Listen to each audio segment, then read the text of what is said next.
This video is proudly sponsored by Gamersgate. Download games anytime, anywhere. Visit Gamersgate.com.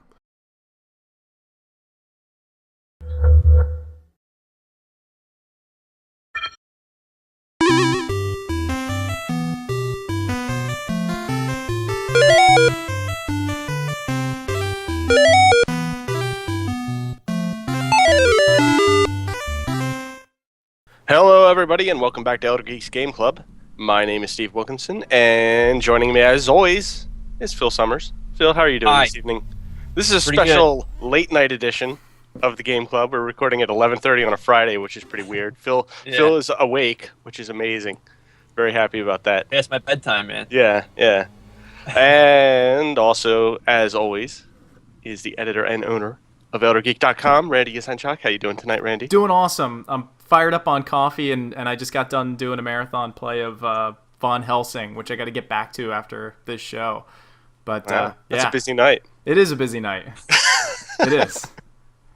And joining us, very special guest, we're very happy to have him with us, is Josh Welshel. Josh, hey, welcome to the how's show. it going? It's good. Josh is a excellent video game composer. Could you maybe give the people at home a little background on the stuff you do? Yeah, sure. I mostly do like small iPhone games and stuff like that, but recently I've been working with Mo Yang, who made Minecraft, and I'm doing Scrolls with my buddy Matthias, who's really popular on Overclocked Remix as another soundscape. And besides Scrolls, we are also working on a big game that just got kickstarted called Castle Story.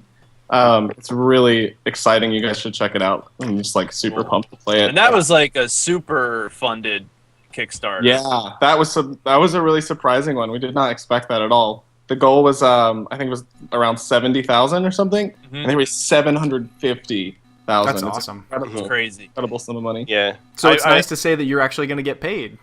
Yeah. Still not like ridiculous, but it's good. Yeah. I've had my eye on that game for a while now, and I've creeped some of your music on your website for the game, and it sounds pretty awesome. Definitely looking forward to it. I got my copy pre-ordered. Yeah. Awesome. Yeah, I can't wait. That game looks awesome. It looks like, I don't know, it looks like it would be as addictive as Minecraft when it's done. Yeah, it's like that. Yeah, that's good. A lot of time already, so. But that's not all you do. You just released this week the indie game bundle. Yep. The new retro game music bundle just came out. It's exciting. It's got Myst, Tyrion, Jazz Jackrabbit. We released that for the first time, and Duke Nukem 3D. Very cool. Nice. And a bunch of other cool shit. Go check it out. Yeah, well, we'll definitely have a link to it in the show notes. So yeah, absolutely. Just in case anybody is curious, at any time during this video, go ahead and click on Josh's head. It'll go to his YouTube channel. But then in the description as well, it's also we're gonna have his Twitter account, the the retro music bundle. Get a link directly to there, and pretty much anywhere else Josh wants you to go. So go check out that stuff. Cool. Well, yes, thank you very much for joining us this week. We're very happy to have you here, especially considering the game we're talking about, which is Fez. For those of you who might be joining the Game Club for the first time, what we do is we'll pick a game, we'll play it for a couple of weeks, and then we get together and we record this podcast where we just kind of have an informal discussion about the game, what we liked, what we didn't like. It's not really an informal review, it's just kind of friends talking. And I even brought wine. I had wine to really get the book club feeling going. It's coffee talk. Yeah. Can I you know what? No, I was gonna burst over with excitement over Fez, but I'll keep my mouth shut. Well, let's get started because we're mixing things up a little bit this episode. We're gonna skip kind of right into our thoughts on the game. So, Randy, if you have something to say, this is the best game we've ever played on Game Club. All right. It's the best game I've ever played, period. Wow. I don't know about ever, period, but I do think this is the best game we ever played on Game Club. I think that's it. Podcast is over. All right. Thanks, guys. Thanks for listening. Did you complete the game, Randy? No, but I'm so addicted that I want to go back in and like get everything, you know, and just leave, just go away, go play. It's one of those games where I'm like, oh come on, I gotta do reviews and I gotta do other work, and you know, yeah, it's a priority thing. But going into Fez, I really didn't think I was gonna like it that much. I don't know why. There was just something about it. I thought, man, I'm probably not gonna dig this, but like 3 minutes into the video or into the game, I was hooked. So it's a combination of everything. It's the music. I think the music is great. It's the really cool sprites that he's got, drawn in for pretty much everything. I know this sounds really stupid, but I've never had a game make me think the way that Fez makes me think. And it's not even in like a puzzle kind of game thinking. It's in I tried explaining this to Phil earlier. It's this, you're playing a game in a two-dimensional field, but you've got to be thinking three-dimensionally while you're doing it, and that just hurts my brain in a good way, in a way that a game hasn't made me do in a long time. Absolutely. I think, yeah, definitely, it's a really, really excellent implementation of the idea, which the creator Phil Fish has talked about quite a bit. Was taking a two-dimensional game, what you think of it, and turning it into an actual 3D experience where you have to think about all the dimensions. The fact that he pulled it off so successfully is really, pretty impressive. My feelings are that the game is so much more than the seeming gimmick, right? Like, the game has so much potency that it's practically it's designed really well to start. I mean, if you look beyond the simplistic, superficial beauty of the pixels and whatever, if you look at the way the art is structured, it's like looking at just beautiful artwork. It makes my soul happy to look at. That's how I see that.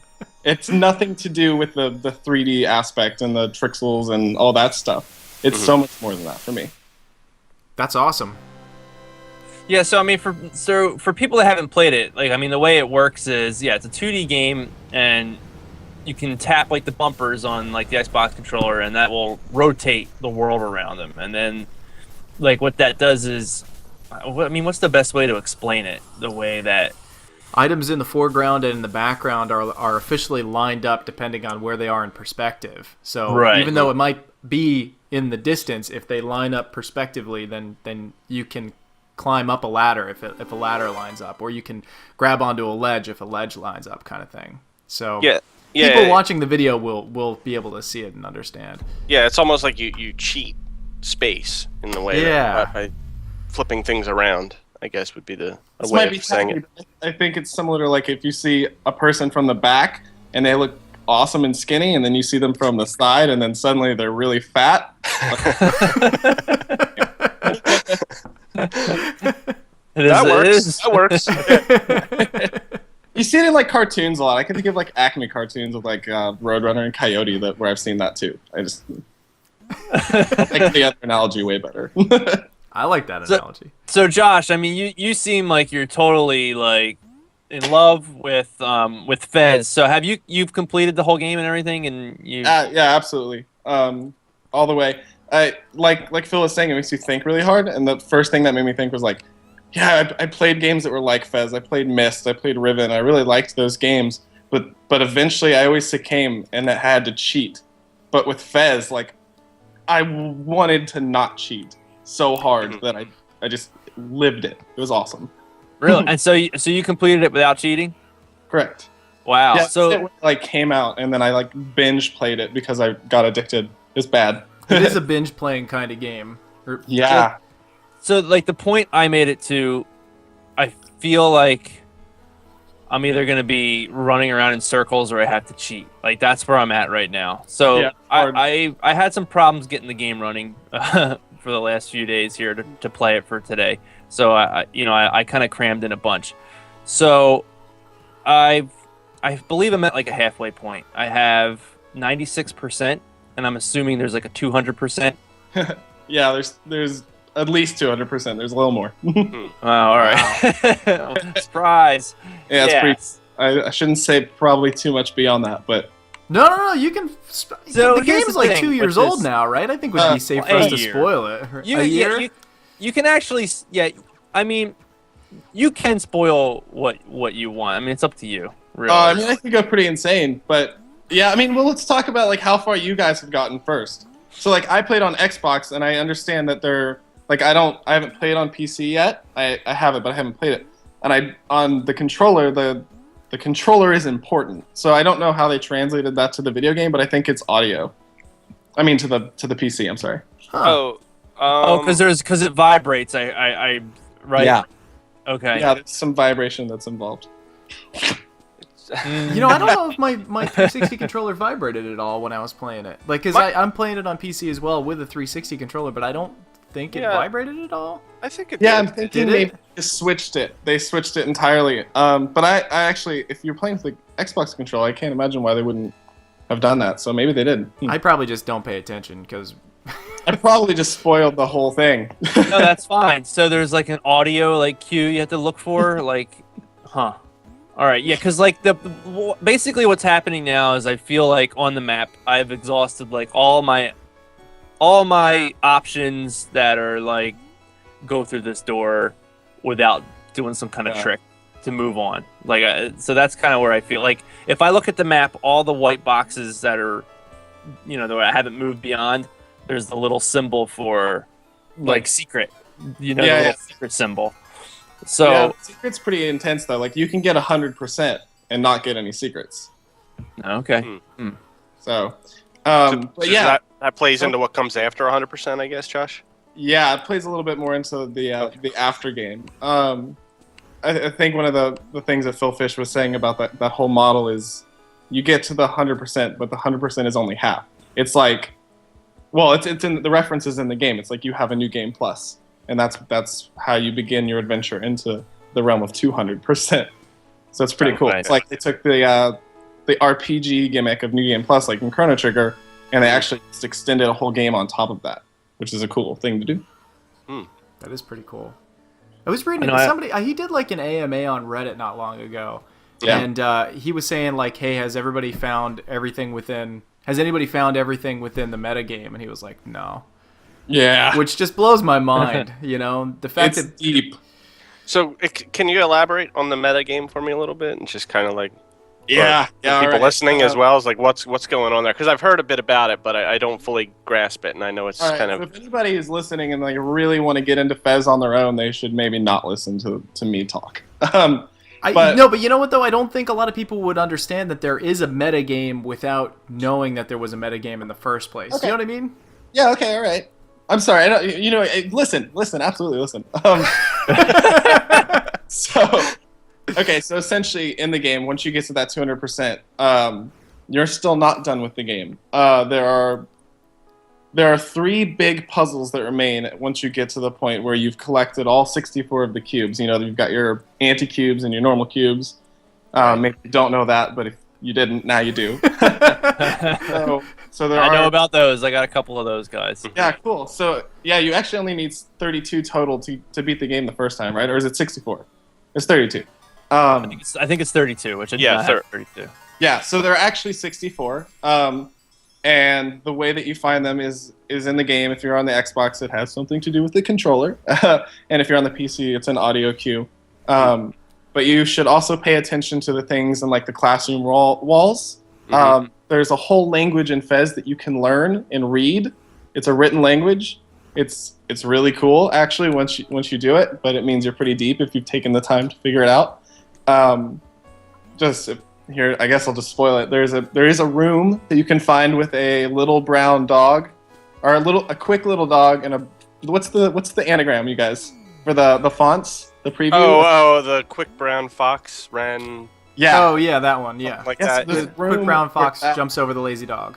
Yeah, exactly. So there is a room where there is a dog that is laying down. He's lazy, and there's a quick fox jumping over him. Oh yeah. And then written on the rock next to it is this sentence.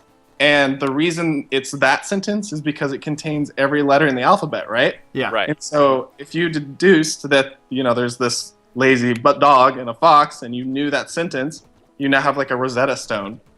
Wow. That's pretty awesome. Exactly. You know what? When I saw that, like, I stared at them for a while. I knew there was something up with it. That's cool. That's pretty neat. It's one of those. It's very heavily inspired by like Myst and Riven and those games. That kind of stuff was in those, and they were so incredibly, you know, elaborate.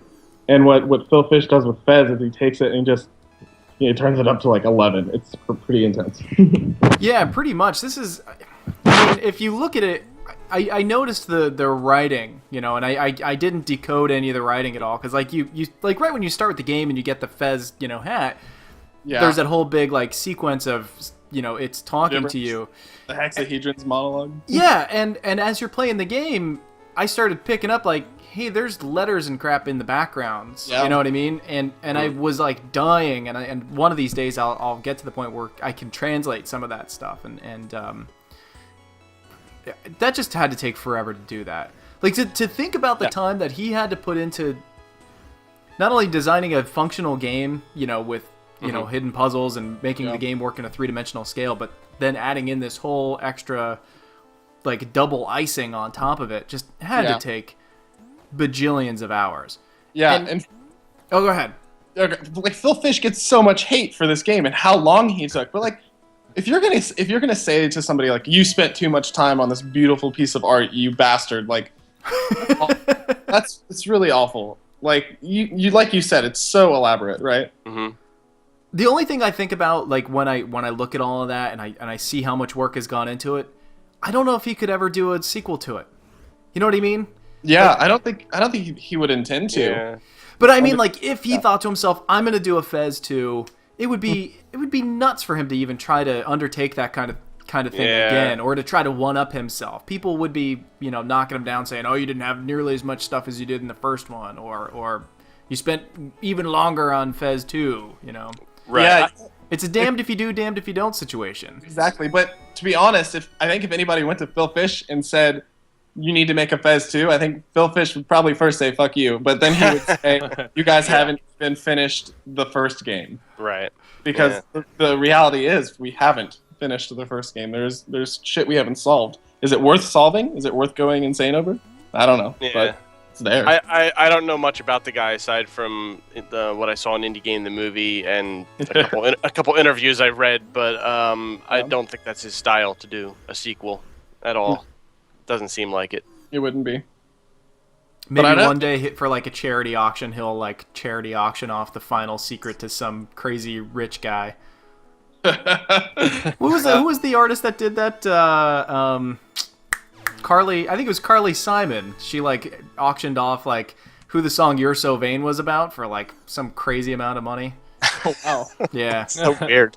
Yeah, and it was just like 5 years ago too, and the song was from like 1977 or something like that. Yeah, well, what are you doing when you're like used to be a famous artist and now you need some easy money? It's true. It's true. Yeah. Well, yeah, and I wasn't sure about if I wanted to bring up the whole thing or not about the hate that the guy gets, but it seems kind of preposterous to me. Yeah, it's hard to talk about Fez without talking about, because he's such a character, he kind of puts that out there. He makes himself kind of, I often wonder if he's playing a character kind of, outwardly, or how much, where, he's an interesting guy for sure. And I find him completely genuine only because for some reason I feel like I can appreciate insanity. I think he's kind of a twisted dude, and I think that's what makes everything so special. Like I don't mean that in a negative way at all. No. We didn't take it that way. And kind of like I wish I was on that level kind of way, Yeah. Yeah. I mean, to pull this off, what he's accomplished with this game, I mean, it's pretty. Like I said earlier, it's pretty impressive. It's so consistent. That's really all it is. There's nothing that he left unpolished, is what it feels like. Speaking of things that he left unpolished, this is kind of bringing up a little debacle that I guess he went through with Xbox Live, where they were going to charge him X amount of money to like patch the game, and then it had to go through recertification and everything through Microsoft. That would drive me crazy if I had to do something like that. And so hopefully knowing Go ahead. No, I didn't mean to cut you off. Go ahead. Oh, I was going to say, knowing that I'm hoping that he's given this kind of freedom to be able to patch the game either cheaply or freely through PC. There's already been a couple updates because I ended up purchasing it and redeeming the code on Steam, and it's already updated itself a couple times. Okay.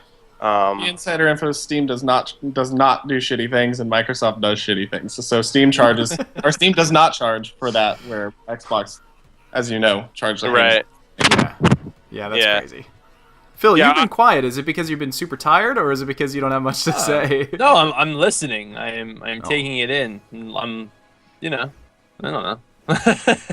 But you know, when I realized like how much I liked it was I like kind of how like maybe this isn't the right way to say it, but like I like how deep it felt. Like I don't know, when you start playing this game, you don't know anything about it, and you're going from room to room, and you realize that this map, there's so many options, there's so many ways to go. You see a door here, you go, okay, well, do I want to go through this door, or here's another door? And then before you know it, you're like 5 doors deep, and you've already seen like 10 other doors, and that's when you're just kind of like, oh my god, I can't believe kind of how big, like how expansive like the game feels as you first like step into it.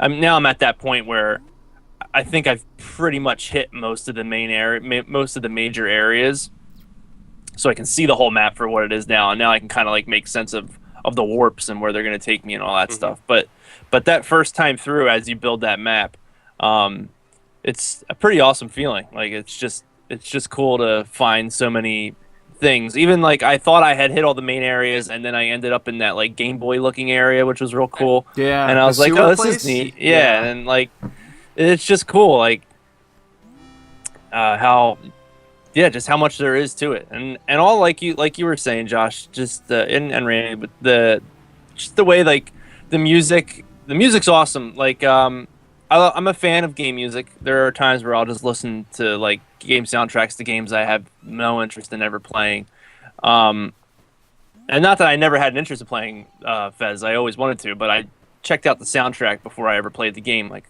months ago. Oh wow! And I didn't really think much of it. I was just like, yeah, whatever, and I turned it off. But like playing it and seeing it, like hearing it within the game, was like it made a whole like completely huge difference. I was just like, this is, and now I can't wait to listen to it on its own. Who was the composer? Was it Jim Guthrie? No, it's a Disasterpiece, Rich Freeland. Oh, okay. It does sound like Jim Guthrie stuff though, because if you listen to or if you play Swords and Soldiers, Sword Brothers. Yes, yeah, that one. They sound pretty similar. Like they have that same dreamy, ethereal kind of retro feel to them. If you're into it, actually, this is a good segue. The Fez soundtrack had 2 remix albums come out recently. I'm on one of them. Nice. But there is a Jim Guthrie remix of a Fez song. So, Randy, if you go listen to that, maybe your mind will just blow up. That's awesome. Yeah, it's really cool. It's actually one of my favorite tracks on the whole thing. That's great. Cool. I'll have to check that out. I'll throw up a link for that too. Yeah, it's called FZ, no E. It's Fez without the E, and then side F, and then side Z. And they're on louder.fm, and that's where you should find them, because you can buy those 2 soundtracks for 10, and then you can get all of them with the actual soundtrack for just like 12 or something. It's pretty sweet. It's really good. That's awesome. Making my little note here. Yeah. And the other thing about just it's interesting that this game is obviously fully 3D, even though it looks 2D. Right. And I love how even though it's a 3D game, it is probably the most 2D game that I've ever played. Like, just because you're always thinking in what will it look like when it is just this perspective. And it's kind of crazy to wrap your head around that the first time you're playing it. Like you're just kind of spinning the world, and like as you're spinning it, like your head's kind of spinning, and it's hard to kind of make sense of what you can do. But it's neat to where like once you get a grasp of the mechanics, and it's just kind of crazy how quick you just start spinning through it, and you're not even thinking anymore. Like you just know this is how shit's gonna start lining up, and again, like it's such a cool feeling. You don't get that much in games anymore, where you feel like you've like mastered. I haven't mastered it, but you feel like you've gotten better at how the game, you jump into a shooter, and generally the control is always very familiar, and you're probably always you're gonna within 5 minutes you've got a shooter down.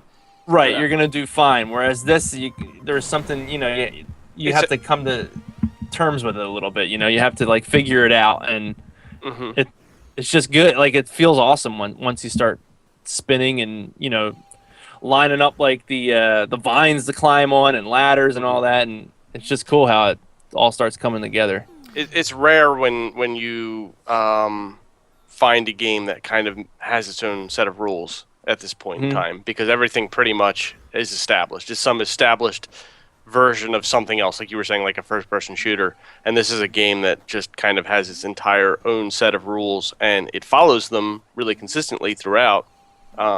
So, yeah, that's another thing that I really liked about it, is you just kind of get lost in that world and the set of rules that you have to kind of learn.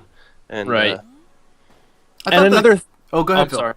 This is probably going to sound so stupid, but like it's just a thought I had when I was playing it. When I first started playing it, I thought this game would probably look kind of cool, like in 3D, like on the 3DS or something. And then, like as I started thinking about it, I was like, no, this game would be completely broken if you actually saw it in 3D. Like this is meant to be a 2D game. Like if you started having depth to all that stuff, it would break that illusion. And this game is all about that illusion.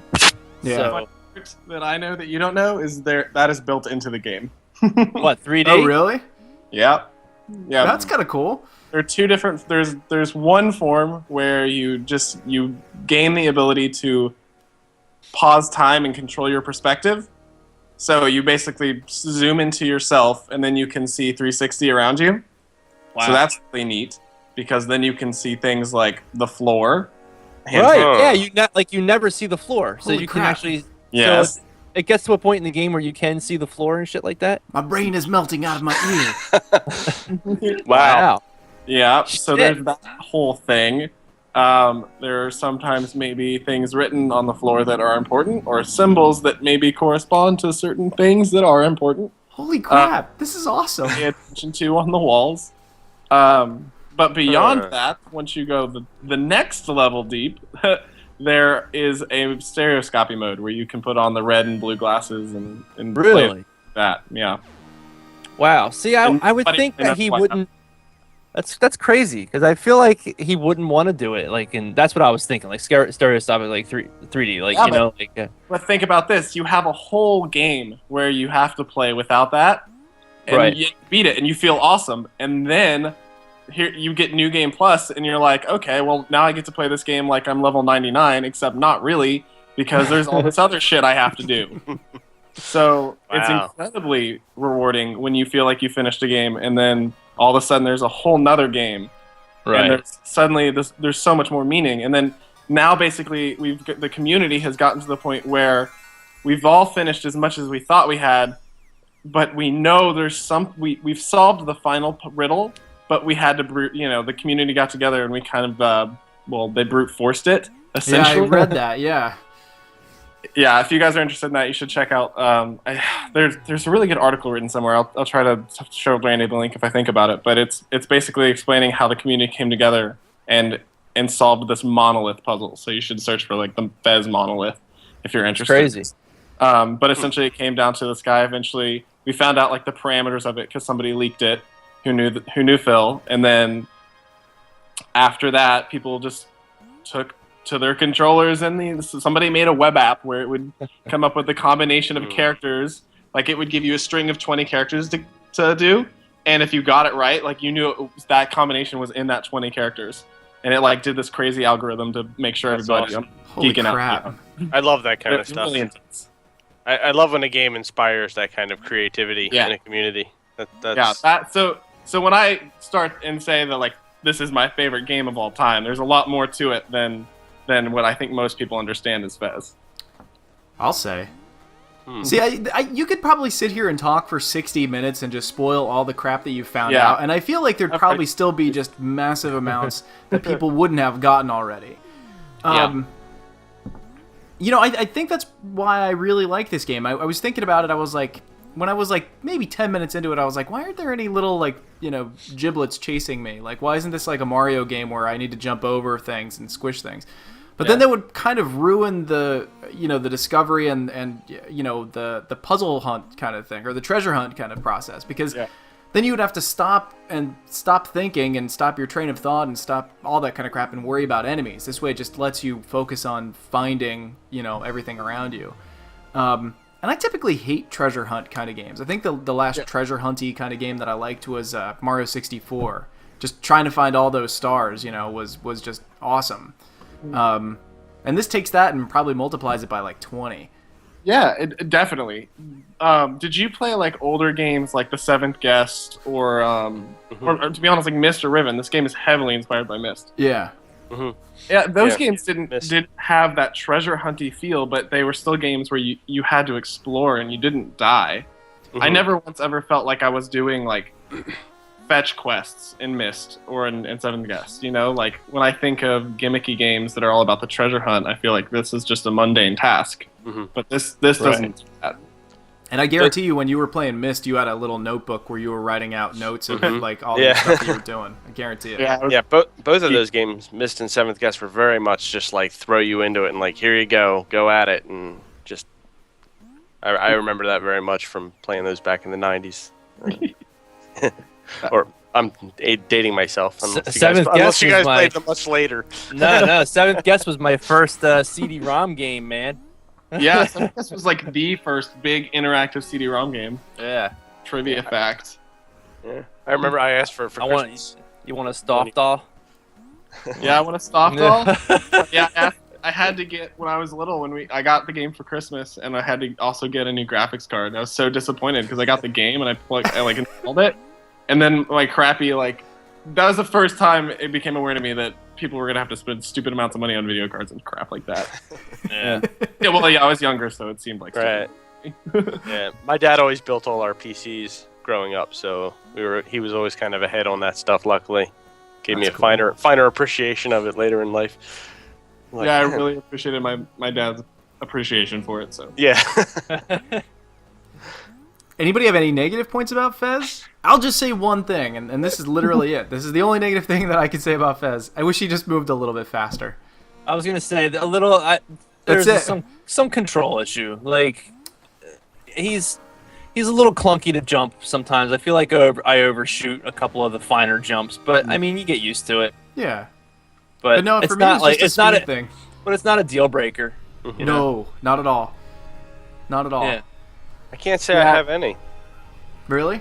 No, I found the controls to be fine. I enjoyed them. I thought they were.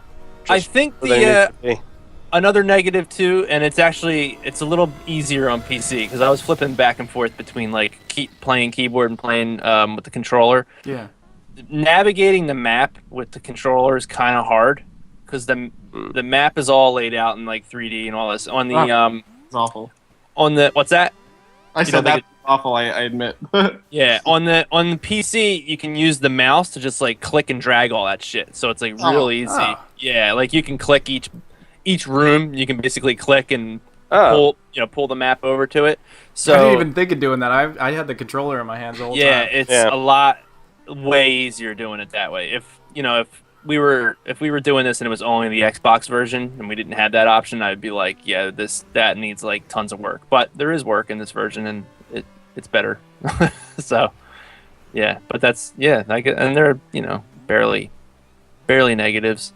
Yeah, it's one of those games, and this is back to positive. Sorry, because like I said, I don't have any negatives. But as I was playing it and just looking at it, I played it for a little bit more earlier this evening, just to kind of, because it's been a couple days for me, so I wanted to have it fresh in my head, and just sitting there looking at it, and like Josh said in the beginning, I mean, it's just beautiful, and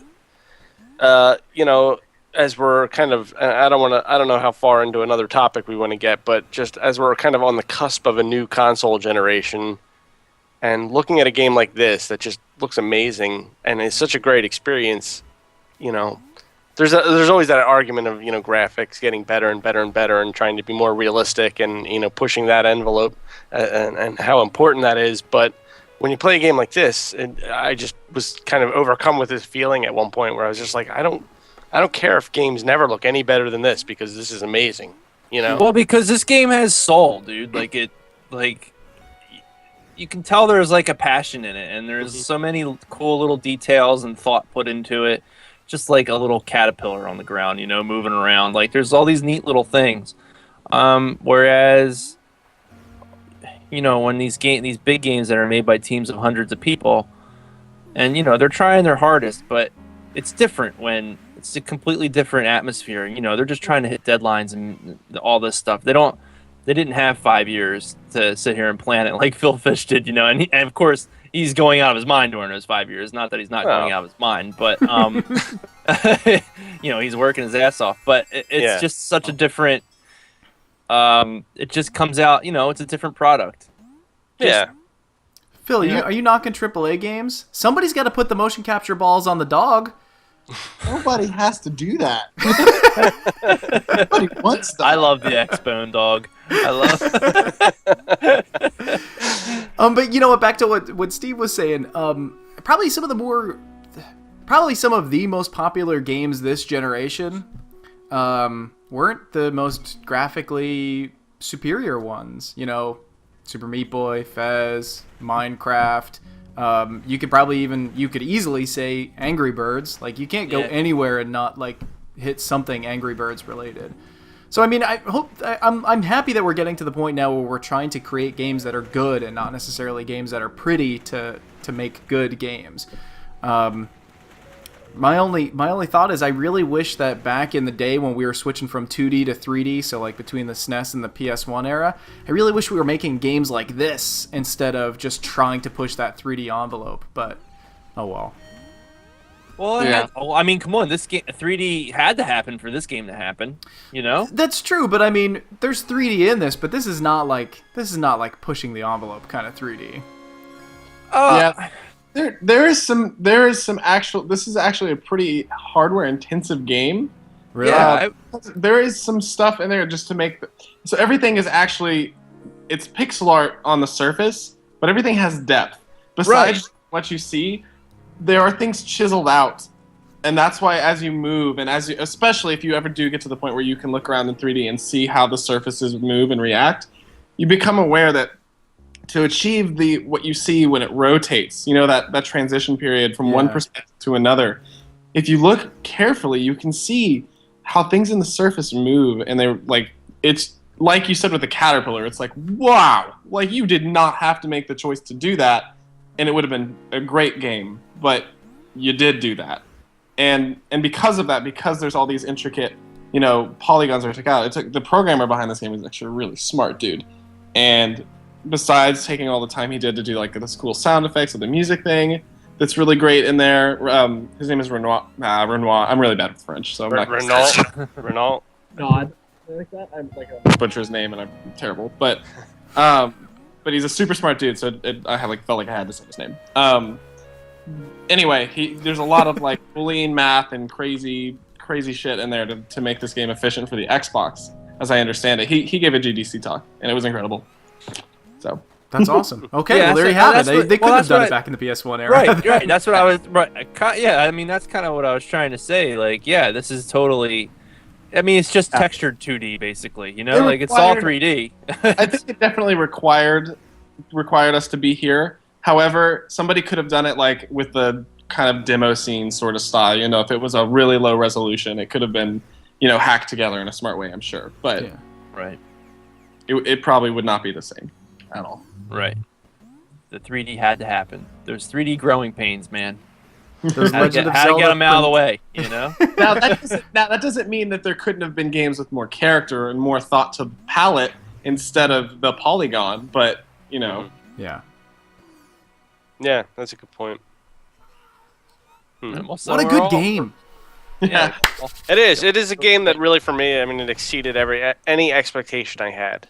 Which was not much, and it's not because I didn't think the game was any good or any preconceived ideas. It was actually a lack of preconceived. I didn't know much about it, aside from, like I said, some the movie with Phil in it and Randy in it as well, for a brief cameo for a hot second. You hear my golden voice. You hear that nasally voice coming through. Are you in a GDC scene or something? Right in the beginning.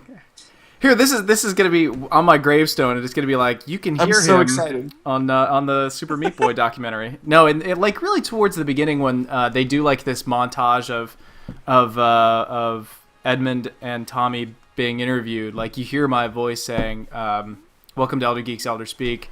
Today's whatever date is." And today I've got Edmund and Tommy from Team Meat with me, and that's it. I totally remember seeing that when I watched it, and I thought of you. Yeah.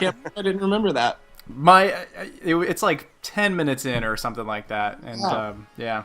Yeah. But it's when they're doing that, building up the feel good before. Yeah, and it was nice. I got my credit, my credits and my name's in the credits and everything, so it's really nice. Pretty nice. You should have an IMDb page now.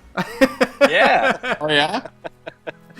I'm gonna go set one up right after we're done recording and see if I can submit one for you. Yeah, you have to now. But my point was that aside from those couple things, like I said earlier, I didn't have really much knowledge of this game, so I didn't have any expectations or ideas about it. So getting in there and what little I did know, I mean, it blew me away. So that's kind of my final thought on it, I guess. If I were doing that. I could agree. Game exceeded my expectations. But like I said, I kind of went into it thinking that I wasn't going to like it. And then I played it for like 5 minutes and thought, holy crap, this is really, really good. Why did I wait so long to try it? And then when I was 20 minutes in, I was like, Phil, you got to play this game. This is a Phil game if there ever was one, That's going to be the other line on your tombstone. I feel like you've said that. I feel like you've said that on at least like half of the episodes we've recorded. And the only one that I've gotten it wrong on has been Super Meat Boy. Like, Phil has a very definitive taste. I guess. I don't know. You're right on this one. He's a snob, Randy. Just go ahead. I'm a platforming snob. When it comes to platforming, I am a platforming snob. Yes. I respect that. Absolutely. That's my genre, dude. Yeah, I know. I'm just messing with you. No, that's cool. But yeah, so we all enjoyed Fez. It's cool. Yeah, and I'm going to get. Did we? I don't know. I wanted to have somebody hate it, but that's all right. Usually, well, it's usually good when you got that guy that hates it, because then it's just like, well, why do you hate it? And I would like to hear someone who hates this game tell us. Well, I'm why sure that's very easy. So if you're watching this on YouTube and you hated Fez, please post some sort of a crazy diatribe in the comments for us, so I have some idea of how someone who hates this game could justify it. Please refrain from racism if possible while doing it. Well, yeah, I mean that would be. This was also one of those games where, like, when it came out, everybody was saying how incredible it was, and then like a month later, after they got over it, everybody's all, "Oh, it wasn't that good. It kind of sucked." Like, I feel like people do that with games every game all the time. I know, all the time. It's like nonstop. And this game got that treatment, I feel. But yeah, those people are wrong because it's good, and I would like to finish it. I'm really like, I really wish I wanted to come into this. Well, apparently I can't finish it because you didn't even finish it yet. Well, but all intents and purposes, you can finish it. Yeah, I wanted to come in here having it finished, so I'm a little upset that I only made it like barely halfway through. But I really liked what I played, and hopefully I will finish it. I would like to keep playing it. Although there are other Game Club games to be played, so I don't know, but I would like to. I have how many hours have you put on, Josh? Because it tells you how. Oh God, in game and out of game. I don't want to talk about it. But wait, in game. I don't need the out of game because I know that's you. I don't even think I know. When it came out, I played it like the only other game I remember staying up really late and playing besides Skyrim, I guess, was when I was younger, and it was Final Fantasy Tactics for some reason. But I just that's not a for some reason. It's because Final Fantasy Tactics is amazing. Yeah, I just ate this game. Like, I didn't do anything for maybe 2 days. It was really bad. I'm not happy about it. But that's what happened. That's awesome. Nice. Yeah. So, I mean, I would my advice to anybody who has beaten the game that thought meh and maybe wants to try to get a little more out of it, or to anybody who really enjoyed it and wants to get more out of it, get into it and look a little deeper. Don't try not to spoil it if you're that kind of person, but like, don't go crazy. You lose some health maybe, but if you get to the monolith and you start to wonder about the second piece of the puzzle, don't break your brain trying to figure it out. Just look it up, because there's no reason, at least that we know of. Nobody knows why. I would love to know the answer, logic, but nobody knows why. And we would love to know, but nobody's figured it out. Wow. Yep. There's if you really want to get into it, the Game Facts forum is of all the places on the internet I would tell anybody to go. They're just like blowing up with all this Fez Monolith and the end game. And I have so much respect for the soundtrack. I have to tell you to go buy the soundtrack and look. There are images embedded into the soundtrack if you want to know how deep this goes. It starts there. That's crazy. That's crazy. Yeah. Well, if you are interested in checking out the game and you want to buy it, and I would highly recommend anybody buy the PC version, and I would definitely suggest that you head over to polytroncorporation.com and buy it from the developers themselves, as they will get a larger cut of the money, which is nice because they are an indie group, and it's always good to help them out when we can. And you will also get a Steam key. That's what I did, and they do give you a Steam key. So if you're, want your achievements and all that stuff, you can take it on over to Steam, and you get a DRM free copy of the game as well, which is really nice. So please, I wish that would stop being a thing we have to say. Like, when will that just go away? Yeah. Yeah, no, I'm with you on that, but It won't be anytime soon. in the meantime, I'm glad that Phil decided to release it on PC. Because I was very against it, but times have changed, and it needed a PC release. I'll say this, and this actually ties in with the Xbox One announcement this week. I'm glad he put it on PC as well, because if my only place to get it was going to be on 360, and Microsoft stopped operating their servers after the Xbox One launched, and Fez was no longer obtainable, I'm glad that I now have it on PC, and it will be forever backwards compatible. Yeah.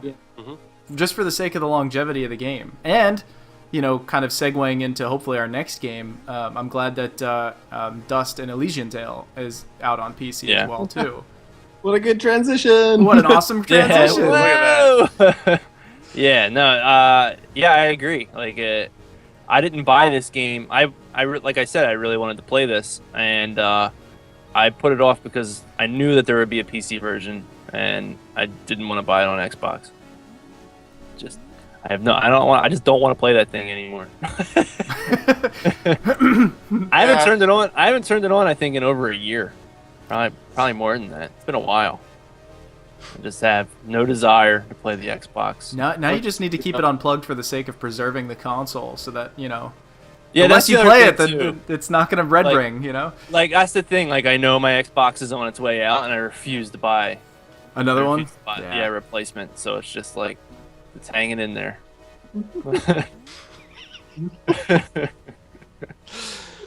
So grim.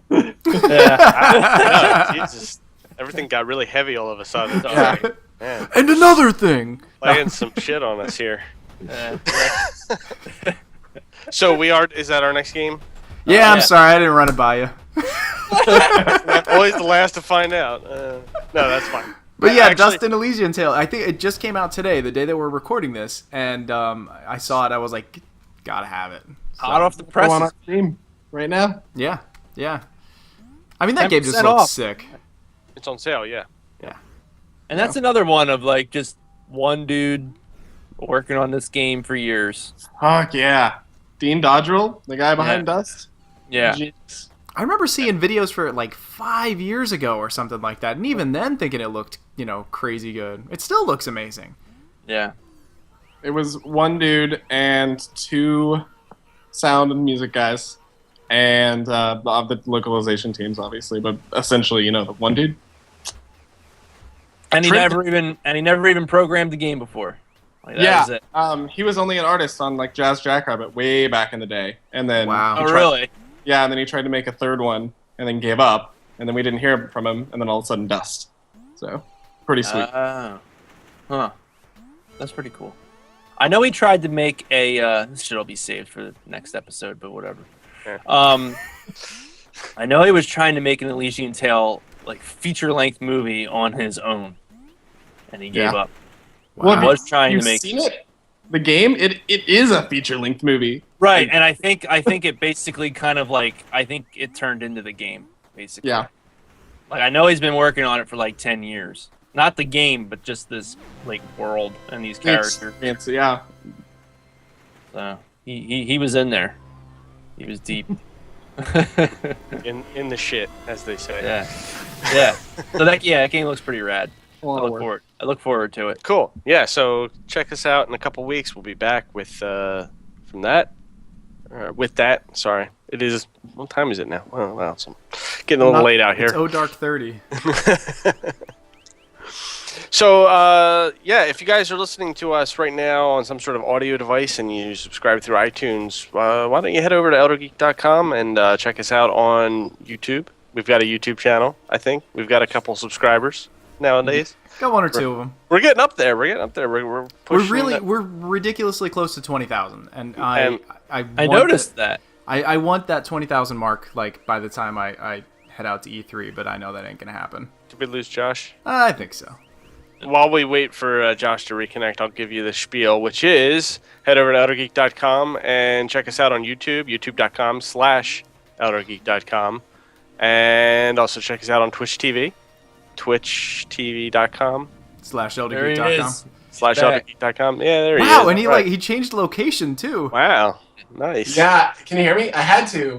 My laptop. You said if you're listening to this on your audio, and my laptop died. So I had to move. Nice. Well, welcome back. So yes, head over to eldergeek.com. We have links on the site. You can check us out on YouTube. You can check us out on Twitch TV, Facebook, Twitter, all those places that people go nowadays. And be sure to subscribe because, yes, it would be really awesome if we got to 20,000 subscribers in the near future. Holy shit, you guys, that's a big number. Yeah, we're doing all right, man. We're doing all right. And then, of course, click on Phil's head to go to his channel to watch, his bajillions of cartoons that he's animating. Awesome. Phil, I don't want to ruin your spoil, but you're working on something new, or at least you're trying to inspire yourself to work on something new, aren't you? I'm trying to inspire myself to work on something new. Yeah. Do it. And then, like I said before, click on Josh's head. You'll head over to his YouTube channel. Josh, I don't think you post some stuff on there. I'm not big on the YouTube. I probably should be because a lot of people are, but Totally should be, man. Do you put stuff up on SoundCloud or anything like that? I started to use SoundCloud a little more. I didn't do it much in the past, but I'm getting pretty into it. I was always on Bandcamp, and lately I've been working on that website Louder, so my stuff's gonna move to Louder pretty soon. Okay. Yeah. Cool. All right. Well, we'll make sure to link it up so that Awesome. Get people where they need to go.